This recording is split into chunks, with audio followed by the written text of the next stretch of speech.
আলাইকুম। যে যেখান থেকে ভিডিওটা দেখছেন দূরের কাছে সবাইকে শুভেচ্ছা।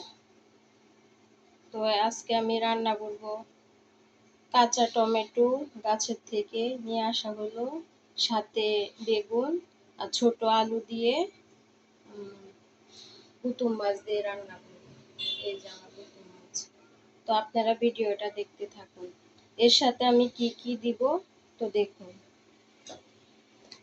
প্রথমেতে আমি পেঁয়াজ কুচি দিব,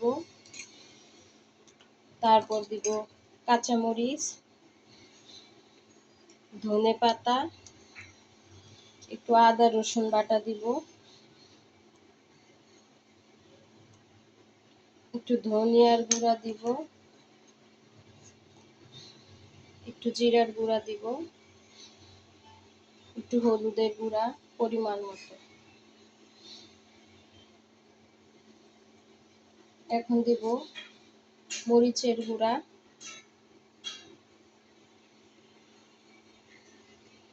এখন দিব পরিমাণ মতো লবণ।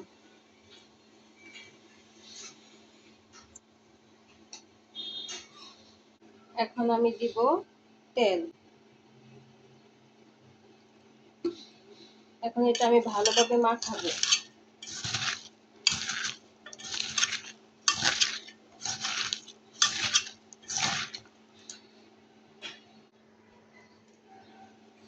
তো আমার তরকারিটা মাখাচ্ছি, এখন আমি দিয়ে দিব মাছগুলো। মাছগুলোর সাথে ভালোভাবে তরকারিটা মিশিয়ে নেব। তো আমার ভিডিওটা যদি ভালো লাগে তো অবশ্যই আপনারা একটা লাইক, কমেন্ট, শেয়ার, সাবস্ক্রাইব করে নেবেন। যে যেখান থেকে ভিডিওটা দেখছেন সবাই নিজে বাড়িতে করে এভাবে রান্না করে খাবেন। তো আমার তরকারিটা মাখানো শেষ, এখন আমি চুলায় বসিয়ে দিব, তার সাথে হালকা একটু পানি দিব। তো আমি তরকারিটা বসায় দিলাম চুলায়।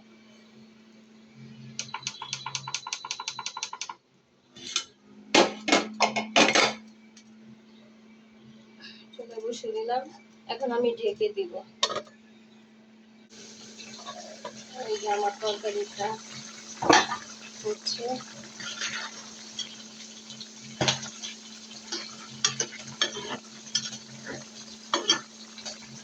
এইভাবে আপনারা বাসায় দিলে খেয়ে দেখবেন। আমার খুব পছন্দের একটা তরকারি। মাঝে মধ্যে আমি এই তরকারিটা রান্না করি। তো এটা আমার গাছের টমেটো, বেগুন, এগুলো খেতেও খুব ভালো লাগবে। তো আমার তরকারি রান্না করা প্রায় শেষ। এই তরকারিটা একদম মাখা মাখা থাকবে, কোনো ঝোল থাকবে না, একদম মাখা মাখা করে রান্না করবেন। তো সবাই ভালো থাকবেন। আল্লাহ হাফিজ।